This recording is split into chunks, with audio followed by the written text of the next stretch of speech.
সম্মানিত অতিথিবৃন্দ, এখানে আমাদের মুক্তাগাছার জাতীয়তাবাদী দল এবং অন্যান্য সংগঠনের নেতৃবৃন্দ এবং কর্মী ভাইয়েরা আপনারা উপস্থিত রয়েছে। আজকে আমরা বক্তব্য দীর্ঘায়িত করব না, শুধু সংক্ষেপে আমাদের নেত্রী, দেশ নেত্রী, আপসীন নেত্রী চাইতে আলোচিত ব্যক্তিত্ব, যিনি এই দেশের তিনবার প্রধানমন্ত্রী হয়েছিলেন, দীর্ঘ ৪৪ বছর বিএনপিকে নেতৃত্ব দিয়েছেন। আপনারা সবাই জানেন, শহীদ রাষ্ট্রপতি জিয়াউর রহমান 1981 সনে কয়েকজন বিপদগামী সৈনিকে নিহত হয়েছিলেন। সেই 1981 সনে 30 মে, তারপর থেকেই বেগম খালেদা জিয়া একজন গৃহিণী ছিলেন। সেই গৃহিণীর থেকে বিএনপির তৎকালীন অবস্থা দেখে নেতৃবৃন্দের অনুরোধে উনি বিএনপির প্রথমে সদস্য হয়েছিলেন, পরে ভাইস চেয়ারম্যান হয়েছিলেন এবং তার পরবর্তী বছরে বিএনপির চেয়ারপারসনের দায়িত্ব গ্রহণ করেন। সেই থেকে আমৃত্যু এই ডিসেম্বর মাসের 30 তারিখ পর্যন্ত উনি বিএনপির চেয়ারপারসনের দায়িত্ব পালন করেছেন। এর মধ্যে উনি 3 বার প্রধানমন্ত্রী হয়েছিলেন। আপনারা সবাই জানেন, ওনাকে 1988 সনে আপসহীন নেত্রী হিসাবে এই দেশের মানুষ তাকে ভূষিত করেছিলেন। তার জীবনের দশায় রাজনীতিতে উনি কারো সাথে কোনোদিন আপোষ করেন নাই। স্বৈরাচারী এরশাদের বিরুদ্ধে আন্দোলন করেছে।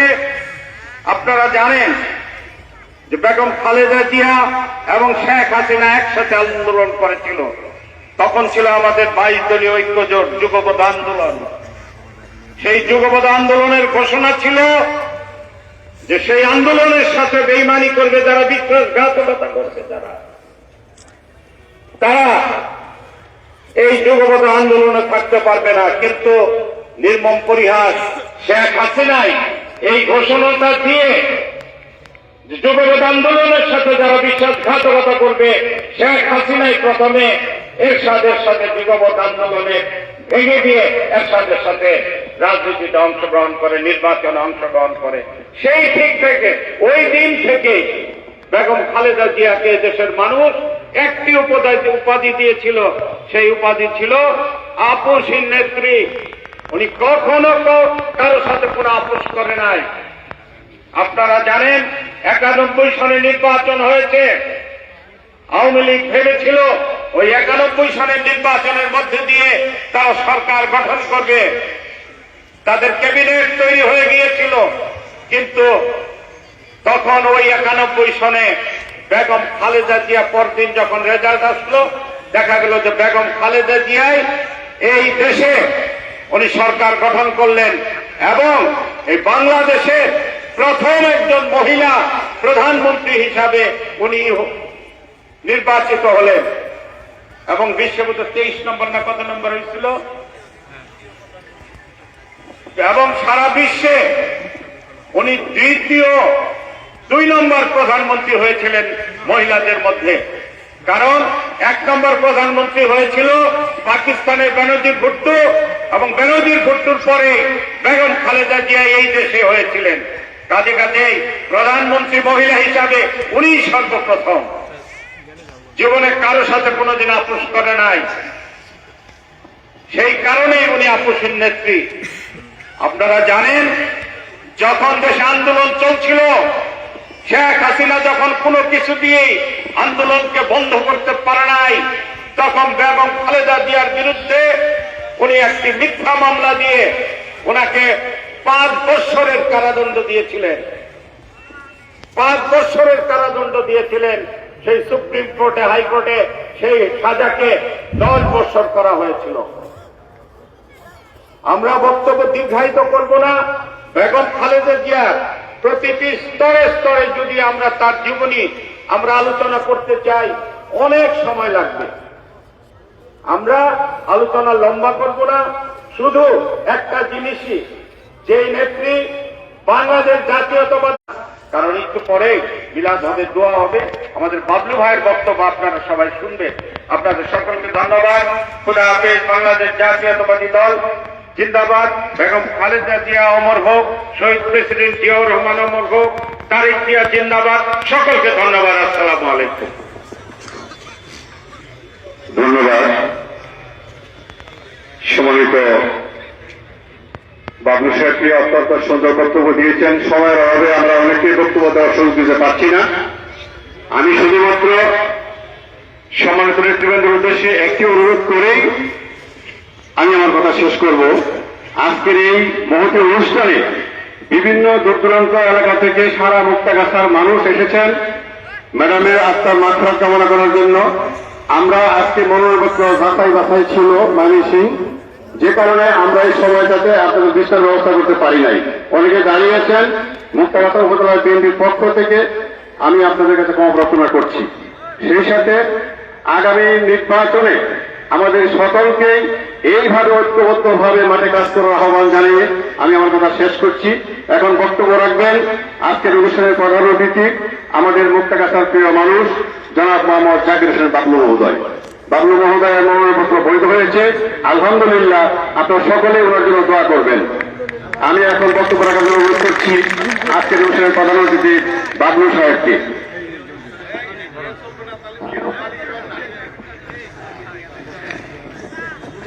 আসসালামু আলাইকুম ওয়া রাহমাতুল্লাহি ওয়া বারাকাতুহু। মুক্তাগাছা উপজেলা পৌর বিএনপি কর্তৃক আয়োজিত আজকের এই দোয়া মাহফিলের সম্মানিত নেতৃবৃন্দ, আমার সামনে যারা বসে আছেন, দাঁড়িয়ে আছেন, সকলকে সালাম, আসসালামু আলাইকুম। আমাদের প্রাণপ্রিয় নেত্রী বেগম খালেদা জিয়ার জন্য কথা বলতে গেলে অনেক লম্বা সময় দরকার। আপনাদের মাঝে যারা উপস্থিত আছেন তাদের অনেকেই ঢাকায় জানাজায় গিয়েছিলেন। সেখানে আমাদের স্থায়ী কমিটির সদস্য নজরুল ইসলাম খান সাহেব 14-15 মিনিটের একটা বক্তব্য রেখেছেন। ম্যাডামের আত্মজীবনীটাকে শর্টকাট বলেছেন। ম্যাডামের এই সংগ্রামী জীবন, আত্মত্যাগের জীবন বলে শেষ করার মতো না। আমরা যতটুকু ম্যাডামকে দেখেছি বিএনপির নেত্রী হিসেবে, ম্যাডাম আসলে তার থেকে অনেক বড়। উনি শুধু বিএনপির নেত্রী না, উনি শুধু বাংলাদেশের নেত্রী ছিলেন না, উনি সারা বিশ্বের নেত্রী হয়ে গিয়েছিলেন। আমরা দেখেছি তার সংগ্রাম। গৃহবধূ থেকে ওনার স্বামী জিয়াউর রহমান সাহেবের মৃত্যুর পরে উনি কিভাবে দলের হাল ধরেছিলেন, দলটাকে কিভাবে উনি পুনর্গঠন করেছেন। আপনাদের ভিতরে যারা ম্যাডামের শুরুর জীবনটা দেখেছেন, দলটা করার শুরুটা দেখেছেন, যারা ওনার সাথে রাজনীতি করার সুযোগ হয়েছে, তারা বুঝবেন যে ম্যাডামের ত্যাগ কি পরিমাণ ছিল। আসলে শুধু ম্যাডামের ত্যাগ বললে হবে না, এই পরিবারটাই পুরাটা এই দেশের জন্য, বাংলাদেশের মানুষের জন্য জিয়াউর রহমান যেরকম ত্যাগ স্বীকার করেছে, আমাদের নেত্রী যেরকম ত্যাগ স্বীকার করেছে, তারেক রহমান সেরকম ত্যাগ স্বীকার করেছে। এই পুরা ফ্যামিলিটাই আসলে এই দেশটাকে বাঁচানোর জন্য কাজ করে যাচ্ছে। এই জিয়াউর রহমান দিয়ে শুরু হয়েছে, এখন তারেক রহমান করছে। আমাদের নেত্রী সারা বিশ্বে খ্যাতি পেয়েছেন আপোষহীন নেত্রী হিসাবে। উনি দেশের স্বার্থে কারোর সাথে আপোষ করেন নাই কখনো। এই দেশের স্বার্থ যেখানে আছে, কেউ যদি সেটার বিরোধিতা করেছে, সেখানে উনি বিরোধিতা করেছেন। এর জন্য উনি আপোষহীন নেত্রী। আমরা 86-র আন্দোলন দেখেছি, 88-র আন্দোলন দেখেছি। পরবর্তী সময়ে এই দেশের মানুষ ওনার এই আপোষহীনতার জন্যই ওনাকে কিন্তু 91 সনে এই দেশের প্রধানমন্ত্রী বানিয়েছিল। পরপর 3-3 বার উনি এই দেশের প্রধানমন্ত্রী হয়েছেন। যতবার বিএনপি ক্ষমতায় ছিল ওই সময়টা এই দেশের মানুষ ভালো ছিল। জিয়াউর রহমান সাহেবের সময় দেশে ভালো ছিল মানুষ। খালেদা জিয়া যে 3 বার প্রধানমন্ত্রী ছিলেন তখন দেশের মানুষ ভালো ছিল। আমরা আশা করি আগামীতে যখন বিএনপি সরকার আসবে তখনও দেশের মানুষ ভালো থাকবে ইনশাল্লাহ। আমাদের নেত্রী, আপনারা সকলেই এখানে যারা উপস্থিত আছেন সকলেই সেটাকে দেখেছেন। এই যে 17টি বছর আমাদের ম্যাডাম কিভাবে পার করেছেন তার জীবন। শেখ হাসিনা যখন দেখতে পেল যে উনাকে আলো বাতাসের নিচে বাইরে রাখলে হাসিনার দেশ চালানো অসুবিধা হবে, তখনই কিন্তু ওনাকে জেলে তুলে দিল। জেলে ওনাকে যে জায়গায় রেখেছে এতদিন আমরা জানার সুযোগ পাই নাই। ইদানিং আমরা দেখি টিভিতে বা বিভিন্ন মিডিয়াতে দেখায় কিরকম একটা বাজে রুমে ওনাকে রেখেছিল। ওনার মতো একটা মানুষ, বয়স্ক মানুষ, একটা স্যাঁতস্যাঁতে ঘরের ভিতরে ওনারা রেখেছে। উনি কিন্তু কোনোদিন এই কমপ্লিট করেন নাই। আমাদের নেত্রী এই জীবনে কোনোদিন আওয়ামী লীগের বিরুদ্ধে কোনো কথা বলেন নাই। উনি সহ্য করে গেছেন। আমরা এই ফ্যাসিস্ট হাসিনাকে দেখেছি কিভাবে কটাক্ষ করে মানুষকে কথা বলতে হয়। উনি আমাদের নেত্রী থেকে আরম্ভ করে আমাদের ছাত্র নেতাদের বিরুদ্ধে কথা বলেছেন, কিন্তু আমাদের নেত্রী কিন্তু কারো বিরুদ্ধে কোনদিন কথা বলে নাই। উনি দেশের স্বার্থে শুধু কথা বলেছেন।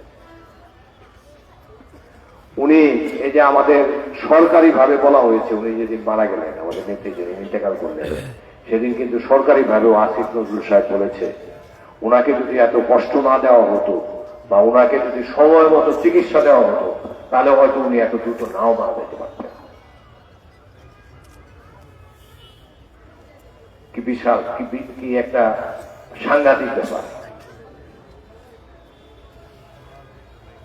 আমাদের নেত্রীকে যতবারই বলা হয়েছে যে উনি অসুস্থ, উনার বিদেশে চিকিৎসা প্রয়োজন, ততবারই শেখ হাসিনা পরিহাস করেছে, নানাবিধ আজে বাজে কথা বলেছে। সে কিন্তু জানতো যে নেত্রী অসুস্থ, এরপরেও তাকে যেন বিদেশে চিকিৎসা করতে দেওয়ার সুযোগ না দেওয়া হয় সেটার জন্য হাসিনা যা খুশি তাই করেছে। আমাদের নেত্রী কিন্তু সেই ধরনের কোনো কথা বলে নেই। আজকে আসলে আমরা পরবর্তী সময়ে আমাদের নেত্রীর জন্য একটা স্মরণ সভা করব। আমরা দিনব্যাপী একটা স্মরণ সভা করব। সেখানে আমরা ম্যাডাম সম্বন্ধে যারা আরো ভালো জানেন তাদের কাউকে নিয়ে এসে আমরা ম্যাডাম সম্বন্ধে শুনব। আমাদের যে নেতা ওই দিন নজরুল ইসলাম খান সাহেব যে ম্যাডামের আত্মজীবনী বলেছেন, আমি নজরুল ইসলাম খান সাহেবের সাথে অনেক কথা শুনেছি। উনি জিয়াউর রহমান এবং ম্যাডাম সম্বন্ধে উনি অনেক কথা জানেন। উনি দীর্ঘদিন ওনাদের সাথে আছেন, আমিও জানি ওনাদের থেকে কিছু শুনে। তো আজকে এই অল্প সময় আসলে বলে শেষ করা যাবে না। আরেকদিন আমরা একটা সেমিনারের মাধ্যমে ম্যাডামের আত্মজীবনী নিয়ে আলোচনা করব। আমরা ম্যাডাম সম্বন্ধে শুনব। আমাদের অনেক না জানা তথ্য আছে ম্যাডামের ব্যাপারে। ম্যাডাম যে দেশের জন্য কি পরিমাণ আত্মত্যাগ করেছেন এটা 2-4 ঘন্টা শুনলে আমরা বুঝতে পারবেন। আমরা আবার শুনবো কোনো এক সময়, খুব শীঘ্রই। চলুন আমরা আজকে সকলে ম্যাডামের আত্মার মাগফিরাতে দোয়া করি। ম্যাডামকে যেন আল্লাহ ভালো রাখেন কবরে। ম্যাডাম অনেক সৎকায় জারিয়া করে গেছে, আমাদের দোয়াও কাজে লাগবে, ওনার সৎকায় জারিয়া তো কাজে লাগবে ইনশাল্লাহ। চলুন আমরা সকলে দোয়া করি। সকলে কষ্ট করে এসেছেন, সকলকে আন্তরিক ধন্যবাদ। আপনারা আসলে আজকের যে আশাটা এটা আমাদের জন্য না, আপনারা সবাই ম্যাডামের জন্য এসেছেন, ম্যাডামকে ভালোবেসে এসেছেন আপনারা। সকলকে ধন্যবাদ। আসসালামু আলাইকুম ওয়া রাহমাতুল্লাহি ওয়া বারাকাতুহু।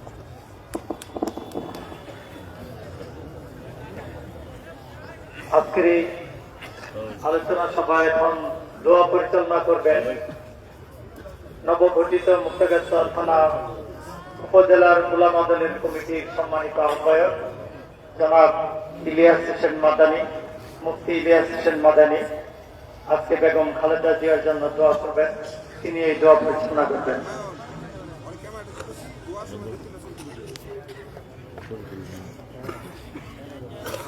আসসালামু আলাইকুম ওয়া রাহমাতুল্লাহি ওয়া বারাকাতুহু। নাহমাদু ওয়া নুসাল্লি আলা রাসূলিল কারীম। ক্বালা রাসূলুল্লাহ সাল্লাল্লাহু আলাইহি ওয়াসাল্লাম, আদ-দুআউ ওয়াল ইবাদা। মহান আল্লাহ রাব্বুল আলামিনের দরবারে লাখো কোটি শুকরিয়া যে মহান রব্বুল আলামিন আজকে আপনাকে আমাকে বাংলাদেশের তিনবারের প্রধানমন্ত্রীর দোয়া মাহফিলে অংশগ্রহণ করার তৌফিক দান করছে। সকলে মন থেকে করি আলহামদুলিল্লাহ। আল্লাহ রাসূল সাল্লাল্লাহু আলাইহি ওয়াসাল্লাম এই হাদিসে বলেন,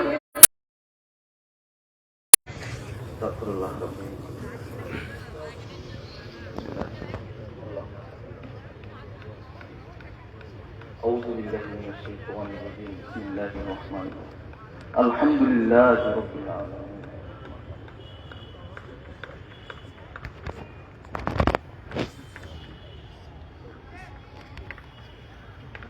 بسم الله الرحمن الرحيم. قل هو الله احد الله. بسم الله الرحمن الرحيم. قل هو الله احد. قل هو الله احد الله.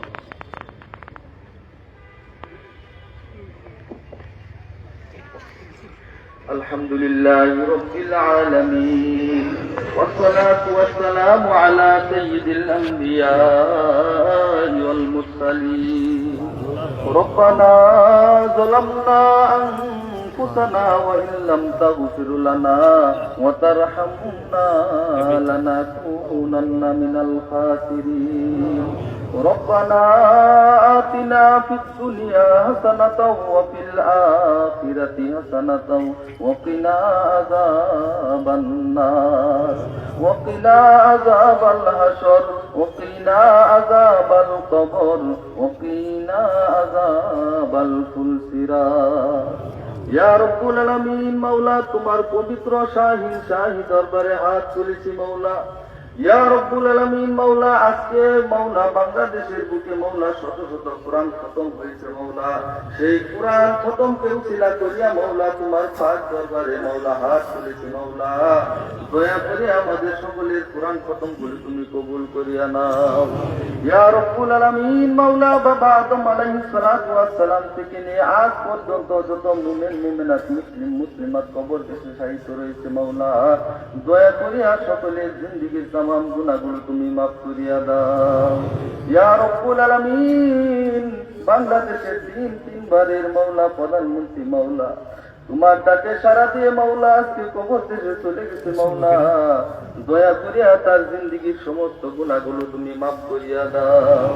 ইয়া রব্বুল আলামিন, মাওলা তুমি বলেছো মাওলা মানুষকে দুর্বল ভাবে সৃষ্টি করেছো মাওলা। যদি দুর্বলতার কারণে কোন ধরনের অপরাধ করিয়া থাকে মাওলা, তোমার গাফফার নামের উসিলা করিয়া তার জিন্দেগির সমস্ত গুনাহগুলো মাফ করিয়া দাও। ইয়া রব্বুল আলামিন, মাওলা কবরের যত কঠিন গাঁথিগুলি রয়েছে মাওলা, সমস্ত গাঁথিগুলি তুমি তার জন্য আসান করে দাও, সহজ করিয়া দাও। ইয়া রব্বুল আলামিন, মাওলা আমরা সকলেই জানি মাওলা বেগম খালেদা জিয়া মাওলা বাংলাদেশের নয় শুধু পৃথিবীর সকল হুজুরদেরকে তিনি ভালোবাসতেন মাওলা। দয়া করিয়া মাওলা আলেম উলামাদেরকে মহব্বত করার উসিলায় মাওলা তার জিন্দেগির সমস্ত গুনাহগুলো মাফ করিয়া দাও। ইয়া রব্বুল আলামিন, মাওলা শত শত মসজিদ এতিমখানা মাদ্রাসা তিনি তার হাত দিয়ে করেছেন মাওলা। সমস্ত এই দ্বীনি প্রতিষ্ঠানগুলোকে তুমি তার জন্য কবুল আর মঞ্জুর করিয়া নাও। ইয়া রব্বুল আলামিন, মাওলা তার সুখ সন্তুষ্ট পরিবার দয়া করিয়া তাকে বেশি বেশি ধৈর্য ধারণ করার মতো তৌফিক দান করেন মাওলা। ইয়া রব্বুল আলামিন, মাওলা সে যেন সুস্থ নেতৃত্ব দিতে পারে মাওলা, সেই তৌফিক দান করেন মাওলা। ইয়া রব্বুল আলামিন, দয়া করিয়া মায়া করিয়া মাওলা সর্বশেষ আতে নামদার তাজদার মদিনা সরকারের দো আলম নবী মুহাম্মদুর রাসূলুল্লাহ সাল্লাল্লাহু আলাইহি ওয়াসাল্লামের গুনাহগার উম্মত হিসাবে মাওলা বেগম জিয়াকে আপনি মাফ করিয়ে দেন। ইয়া রব্বুল আলামিন, মাওলা আমরা যারা হাত তুলেছি মাওলা ইয়া রব্বুল আলামিন আমাদের মাঝখানে আপনার যার হাতকে একটু পছন্দ হয় মাওলা তার হাতে উসিলা করিয়া তার জিন্দেগির तमाम গুনাহগুলো আপনি মাফ করিয়া দাও। ইয়া রব্বুল আলামিন শহীদ প্রেসিডেন্ট জিয়াউর রহমান মাওলা আপনার ডাকে সাড়া দিয়ে কবর দেশে শায়িত মাওলা দয়া করে তার জিন্দেগির तमाम গুনাহগুলো আপনি মাফ করিয়া দেন। ইয়া রব্বুল আলামিন মাওলা আরাফাত রহমান কুকুর সাহেব মাওলা কবর দেশে শায়িত মাওলা দয়া করে তার জিন্দেগির तमाम গুনাহগুলো আপনি মাফ করিয়া দেন। ইয়া রব্বুল আলামিন মাওলা আমাদের মুক্তাগাছার অহংকার মাওলা একেএম মুশাররফ সাহেব মাওলা কবর দেশে শায়িত মাওলা তার জিন্দেগির तमाम গুনাহগুলো আপনি আজকে মাফ করিয়া দেন। ইয়া রব্বুল আলামিন মাওলা তিনি যে সমস্ত ভালো ভালো কাজ করেছেন মাওলা সেই সমস্ত কাজের উসিলা করিয়া মাওলা তিনি আপনি জান্নাতের ব্যবস্থা করিয়া দেন। ইয়া রব্বুল আলামিন তার আদরের ছোট ভাই মাওলা মুক্তাগাছা সকলের নয়নমণি আলহাজ জাকির হোসেন বাবলু সাহেব মাওলা তার জিন্দেগির সমস্ত গুনাহগুলো আপনি মাফ করিয়া দেন। ইয়া রব্বুল আলামিন তাকে আপনি নেক হায়াত দান করেন মাওলা। ইয়া রব্বুল আলামিন মাওলা মুক্তাগাছার মানুষের আশা যেন পূরণ করতে পারে মাওলা সেই তৌফিক দান করেন মাওলা। ইয়া রব্বুল আলামিন মুক্তাগাছাবাসীর যেন নেতৃত্ব দিতে পারেন মাওলা সেই তৌফিক দান করেন মাওলা। ইয়া রব্বুল আলামিন আলহাজ জাকির হোসেন বাবলু সাহেবকে মাওলা সমস্ত বিপদ আপদ থেকে আপনি নিজ গুণে মাওলা রক্ষা করেন। ইয়া রব্বুল আলামিন বাংলাদেশ জাতীয়বাদী দল বিএনপি যেন মাওলা এক হয়ে এক প্ল্যাটফর্মে এসে মাওলা সকলে মিলেমিশে কাজ করতে পারে সেই তৌফিক দান করেন মাওলা। ইয়া রব্বুল আলামিন মাওলা আপনার পছন্দের দল হিসেবে মাওলা বাংলাদেশ জাতীয়বাদী দলকে আপনি কবুল আর মঞ্জুর করিয়া নেন মাওলা। রব্বানা তাকাব্বাল মিন্না ইন্নাকা আনতাস সামিউল আলিম ওয়া তুব আলাইনা إنك أنت التواب الرحيم وصلى الله تعالى على خير خلقه محمد وآله وأصحابه أجمعين برحمتك يا أرحم الراحمين